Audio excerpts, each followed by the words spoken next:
Hi everyone.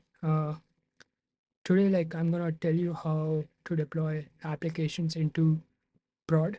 Now, most of the people here in the startup world initially are developers, and they tend to start with building a front end app or back end app using vibe coding. But how do you actually put it to production? Like that's a major problem with many people right now. So I'll just quickly explain how I do it. And I'm working on a very high scale company, financial AI company, and we have to build for 10,000 concurrent users, which is a big deal because normally if you build a normal AI agent, they can handle up to 5 concurrent users.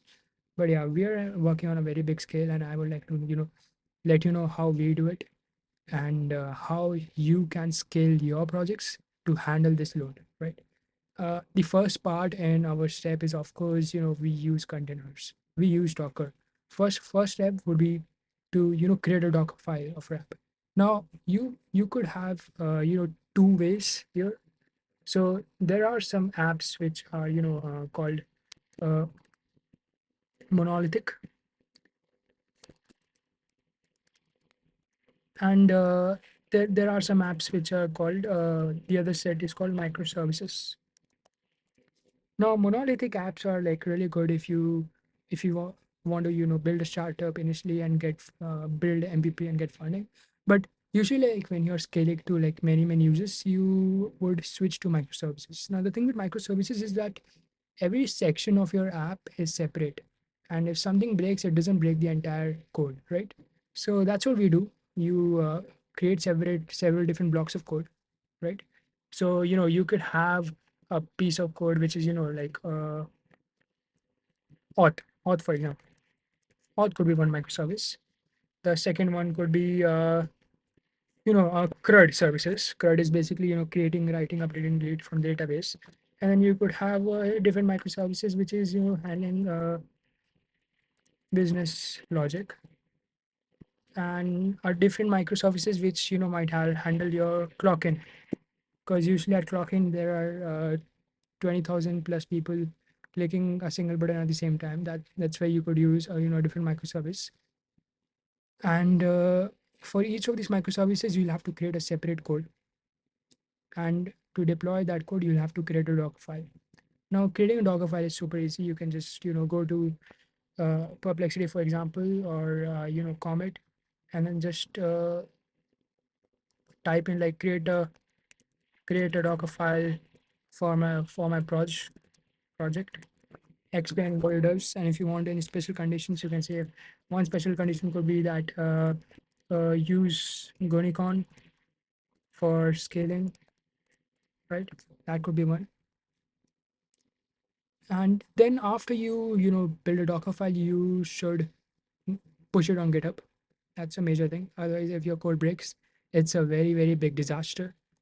And it's also helps in versioning. So if you have like V1, V2, V3, and V3, suddenly everybody doesn't like it. For example, what happened to Coca-Cola when they had an original taste like their original Coca-Cola, but then they tried a new Coca-Cola which nobody liked. Their shares tanked, and then they switched back to their old brand. But how do you do that in code? Well, you push it to GitHub. You have your V1, V2, V3. If people don't like your V3, the systems are crashing or whatever, you roll over back to V2. So that's why we always push it to GitHub. Then you have to build your Docker, right? So you have to build your Docker file. It's I think the command is like Docker build your image tag ABCD and your folder, right? Dot, and then you build your Docker file.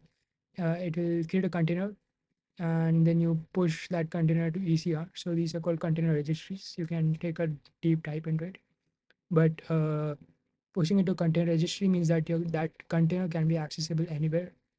And that's what we're going to do. We're going to put that container into Kubernetes, right? We're going to push it to Kubernetes.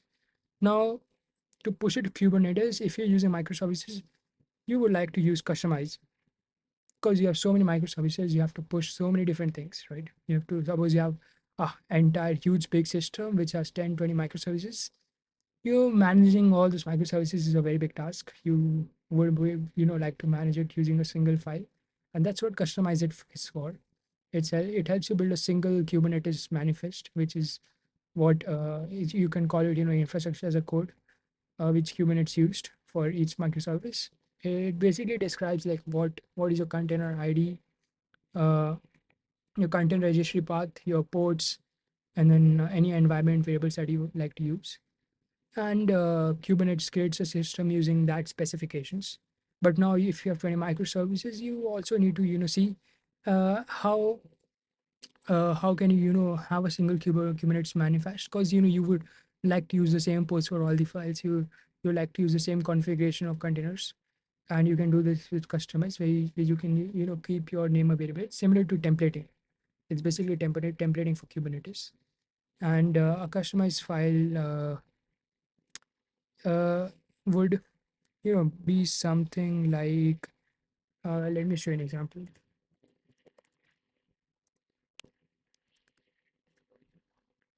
Yeah, here there'll be two basically sections. One is called your base, and one is called your overlay. Let me just quickly open the overview, and let's go to examples. Quickly click on the hello world. Okay, this is really simple one. Let's go pick something else. Multiple bases. Yeah, that's what we want. Now here you have a main customizer.yaml. This is your base, like base stuff, right? And then for development, you will have a separate configuration. Right. So your name prefix should be dev dash, all the containers that you deploy. And then for each of your microservices, you would have a different configuration. So you could have, your auth service here, your so it would be called like auth service.yaml here, which would be like this. Oh, this is way too simple. But let me show you one, and you'll be amazed by how big it is. Okay. Uh, yep. Here it is. Boom. How do you like it? Such a big piano, right? Crazy stuff. But at the end, you just have a couple of things that you change in here. As you can see, like we have a ton of services, so base is huge. In the overlays, we have a basic development configuration. You don't need to care about these things, these are broad stuff. But then, yeah, on base, yeah, for each service, a separate configuration. And at the end, you just, type in this command kubectl dash f, your overlay name, and that's it. You just run it, and then it builds your entire Kubernetes stack. That's so simple, right? That's so simple. And your entire Kubernetes stack is just built just like that. So I hope you learned a lot. Like, of course, this was an overview lesson, not meant to dive deep. But getting an overview is sometimes better than actually diving deep, because I have seen so many courses which just directly dive deep and don't actually explain like why we use stuff. So this is more of like why you use different stuffs and what to use when you actually deploy a project to prod. I hope you liked it. I hope you learned a lot. Thank you guys. See you.